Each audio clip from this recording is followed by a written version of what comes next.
Arbelo driblingi degan memni menimcha siz ham eshitdingiz. Ammo ma'nosi nimada? Keling buni birgalikda ko'rib chiqamiz. Avvalambor albatta like bosib kanalimizga obuna bo'lib qo'ying, chunki eng qiziqarli futbol yangiliklar faqatgina bizda. Birinchi bo'lib osonroq faktdan boshlaymiz, chunki bir xillarga hatto bu ham kutilmagan yangilik. Ya'ni hozirda Real Madridning bosh murabbiyi bir paytlar futbolchi bo'lgan va to'g'ri tushunganingizdek Real Madridda ham o'ynagan. Ammo dribling Arbelo degan mem asosan Rossiyada mashhur edi. Ammo ispaniyalik Madridni bosh murabbiyi bo'lganidan so'ng bu O'zbekistonga ham keldi. Qisqacha aytadigan bo'lsak, bu 2013-yilda Ispaniya Kubogining chorak finalida El Clasico bo'lgan edi. Va o'sha yerda vaziyatlardan birida Arbelo shunaqa tarzda dribling qilishga harakat qilgan va Rossiyani afsonaviy sharhlovchisi mana shu mashhur frazani o'shanda ishlatgan.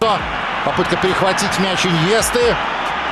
Arbelo, dribling Arbelo, я видел dribling Arbelo. Xo'sh, sizgacha uni finta yoqdimi? Eng qiziqarlisi Realda uni lavozimi ko'tarilayotgan paytida kutilmaganda maydonda u Xabi Alonso bilan urushgan vaziyat tarqalib ketdi. Rasmini ekraningizda ko'rsangiz bo'ladi. Ammo to'liq videoni ham ko'rgingiz kelsa, hoziroq bizni Telegram kanalimizga kiring. U yerda bu haqida batafsil ma'lumot yozilgan.